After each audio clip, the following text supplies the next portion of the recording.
안녕하십니까. 계속해서 경남 소식 전해드립니다. 105주년 3.1절 기념 행사가 경남 곳곳에서 열립니다. 경남도청에서는 독립유공자 유가족과 보훈단체장 등이 참석한 가운데 독립선언서 낭독과 만세 삼창, 유공자 표창 등이 진행됩니다. 창원시도 진전면 애국지사 사당에서 조국 광복을 위해 헌신한 애국지사들을 기리는 추모제와 추념식을 거행하는 등 경남 곳곳에서 3.1절 행사가 이어집니다. 정부가 창원을 비롯한 비수도권 개발 제한 구역 규제를 대폭 풀기로 했습니다. 주춤했던 창원 제2국가산단 등 경남의 전략사업 추진에도 속도가 날 전망입니다. 조미령 기자의 보도입니다. 창원 북면과 동읍에 들어설 방위 원자력 융합 국가산단 후보지입니다.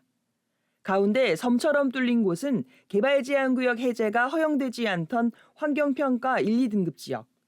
하지만 개발 제한 구역 규제 개선으로 산단 용지에 새로 포함할 수 있게 됐습니다. 전체 면적의 36%가 더 생겨 339만 제곱미터를 산단으로 만들 수 있게 됐습니다. 최근 정부의 제도 개선으로 같은 면적의 대체지를 지정하면 개발 제한 구역 해제가 가능하게 된 겁니다. 1조 4천억 원 규모로 방위 원자력 산업 육성을 위해 추진되는 국가산단.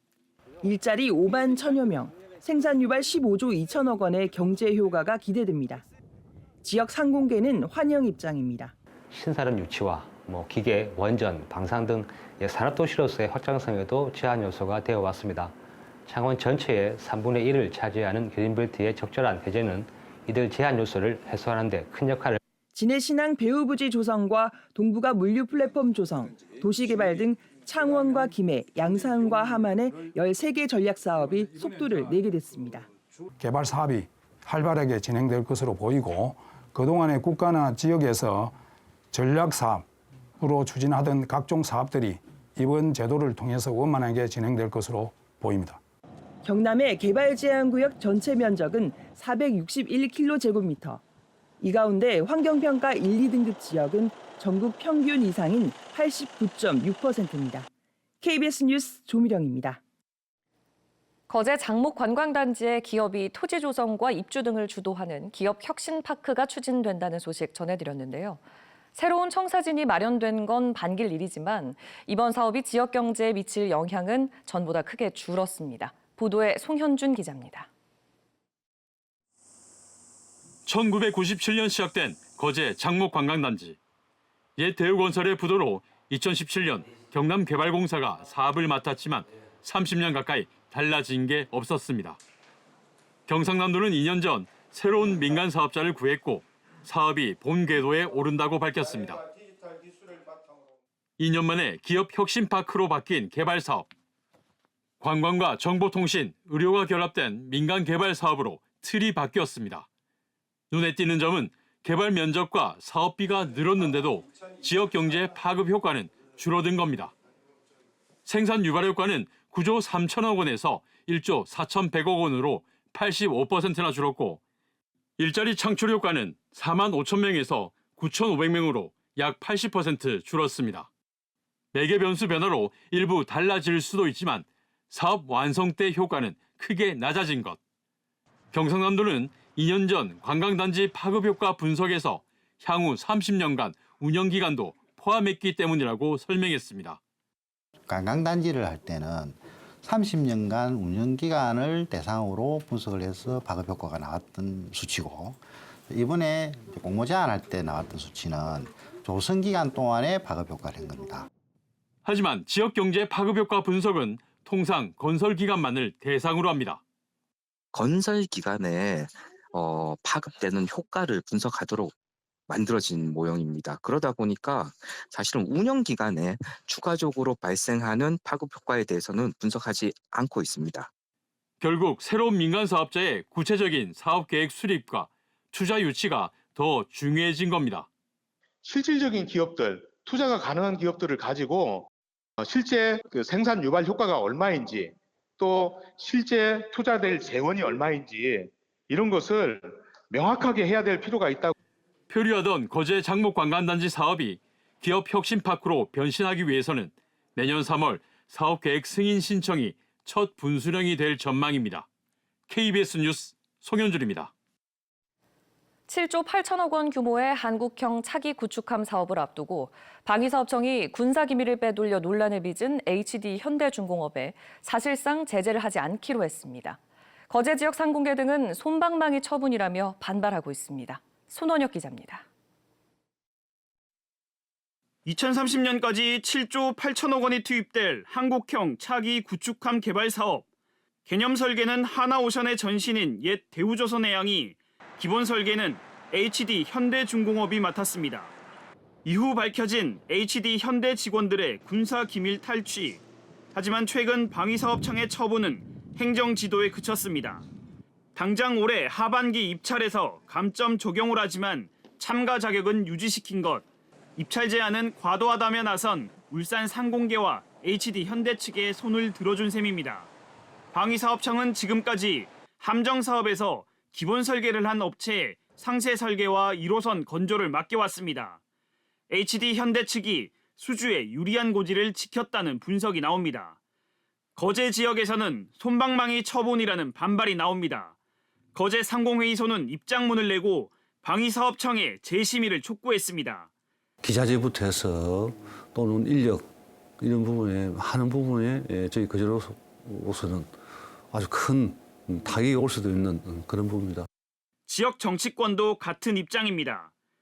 4월 총선에 나선 더불어민주당 병광용 예비후보는 국가 방위산업에 위상을 내리는 비상식 불공정의 판단이라고 규탄했고, 국민의힘 서일준 예비후보도 특혜 의혹은 심각한 문제다, 거제 시민의 고통으로 전가된다며 즉각 유감을 표했습니다. 특수선 분야에서 HD현대와 시장을 양분하는 하나오션은 수주를 장담할 수 없게 된 상황. 하나오션은 기밀 탈취가 방위 산업의 근간을 흔드는 것이라며 재심의와 감사, 경찰의 엄정한 수사를 촉구하는 한편 사업 수주를 위해 모든 역량을 집중하겠다고 밝혔습니다. KBS 뉴스 손원혁입니다. 차를 구매하지 않았는데 700만 원이 넘는 관련 세금이 자신도 모르게 신용카드로 결제됐습니다. 그것도 강원도 춘천 거주자가 최근 방문한 적도 없는 부산시 지방세를 납부하게 된 건데요. 경찰이 수사에 나섰습니다. 최휘지 기자입니다. 강원도 춘천에 거주하는 40대 여성은 지난달 신용카드 고지서를 보고 깜짝 놀랐습니다. 차를 구매하면 내야 하는 지방세가 이틀에 걸쳐 모두 3차례 결제됐기 때문입니다. 700만 원이 넘습니다. 2월 2일 날 이제 차량 취득세라고 두 건이 한 500만 원 됐고, 2월 5일 날 면허세, 등록 면허세라고 또 한 230만 원 가량이 3건. 결제가 이뤄진 곳은 이곳 부산시 차량 등록 사업소입니다. 피해를 본 여성은 최근 차량을 구매한 적이 없을 뿐더러 부산에 방문한 적도 없습니다. 또 타인에게 신용카드를 빌려주거나 분실하지도 않았다고 주장합니다. 차량 등록 사업소 측은 차량을 등록한 사람과 세금 결제자가 달라도 관련법에 따라 절차상 문제가 없다고 밝혔습니다. 다만 차량 등록인은 개인정보보호법상 확인해 줄 수 없다고 답했습니다. 수납 대행기가 금융결제원이나 비텍스나 카드사를 통해 가지고 저희가 수납 장부를 받아요. 저희는 수납됐구나 해가지고 고지서에 확인 도장 찍어주고. 온라인으로 세금 결제가 이뤄졌는데 신분 확인을 위한 인증 절차를 어떻게 거쳤는지 카드사나 차량 등록 사업소 또 금융결제원도 모른다는 입장입니다. 세금은 결제되면 취소도 할 수 없어 해당 여성은 경찰에 수사를 의뢰했습니다. 1일차는 벌써 나가 출금이 된 상태예요. 그래가지고 지금 하려도 학원비도 못 내고 있고. 경찰은 신용카드 복제나 도용 등 여러 가능성을 염두에 두고 수사를 벌이고 있습니다. KBS 뉴스 최유지입니다. 3일절인 오늘 우리 지역에 꽃샘추위가 찾아오겠습니다. 현재 기온 창원이 0도, 통영이 2도, 함양이 영하 1도를 보이고 있는데요. 바람이 강하게 불면서 체감온도는 이보다 2에서 5도가량 낮습니다. 급격히 낮아진 기온에 건강관리에 힘써 주셔야겠습니다. 연휴 동안 우리 지역은 맑은 하늘이 드러나겠습니다. 토요일에는 창원의 아침 기온이 영하 6도까지 뚝 떨어져 매서운 추위가 찾아오겠습니다. 다만 일요일부터는 기온이 다시 오르겠습니다. 한편 강한 바람이 불면서 산청과 거제에 강풍주의보가 발효 중인데요. 순간풍속 초속 20m 이상의 돌풍을 주의하셔야겠습니다. 현재 기온 창원이 0도, 밀양이 1도를 보이고 있습니다. 한낮에는 창원이 5도, 거제가 6도로 예년보다 6에서 7도가량 낮겠습니다. 서부 지역도 진주가 0도, 거창이 영하 1도를 보이고 있고요. 한낮에는 산청이 2도, 하동 4도 예상됩니다.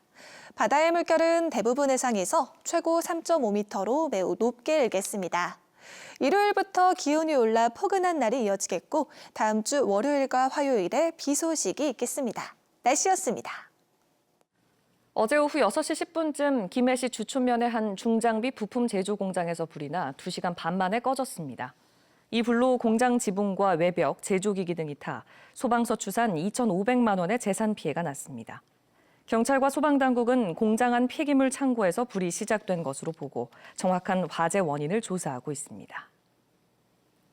정부의 낙동강 취수원 다변화 사업 취수 지역이 대폭 늘어나면서 농업 피해 확대가 우려된다는 최근 KBS 연속 보도와 관련해 환경부가 지하수위 저하를 최소화하는 방안을 추진하겠다고 밝혔습니다. 환경부는 취수 지점을 기존 3곳에서 9곳으로 확대 분산해 평균 취수량을 대폭 감축하는 방안을 검토하고 있으며 이로 인해 농업 피해 발생 우려는 해소될 것으로 기대된다고 설명했습니다. 또 취수 예정 지점의 새로운 환경 규제는 없을 것이라고 밝혔습니다.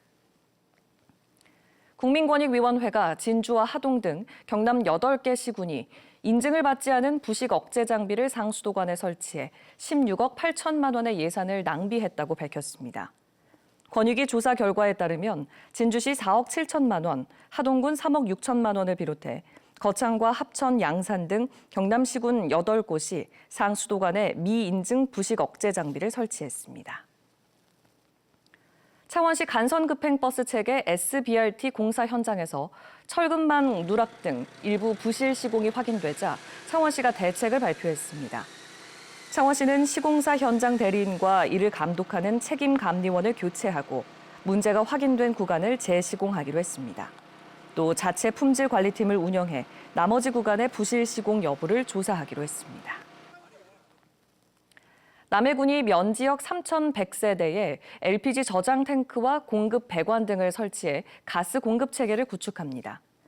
이번 사업은 올해 삼동면과 창선면을 시작으로 2028년까지 면 지역 6곳에 LPG 배관망 구축을 위한 공사를 차례대로 진행하는 것입니다. 남해군은 LPG 배관망이 기존 에너지 사용 방식보다 최대 30%가량 비용이 줄 것으로 보고 있습니다. 지리산 국립공원 경남사무소가 이번 달부터 석 달 동안 나의 지리산 이야기를 주제로 SNS 공모전을 엽니다. 이번 공모전은 블로그나 유튜브 등 자신의 채널을 통해 지리산과 관련된 추억이나 자연 영상 등을 올린 뒤 참여 신청서를 내면 됩니다. 해외 무기 수출 계약의 걸림돌로 지적받던 수출입은행법 개정안이 어제 국회 본회의를 통과했습니다. 이에 따라 한국수출입은행의 법정 자본금은 15조 원에서 25조 원으로 증액되며 대규모 무기 수출 계약에서 정부의 정책 금융 한도가 높아지게 됐습니다. 지금까지 경남 소식 전해드렸습니다. 시청해주신 여러분 고맙습니다.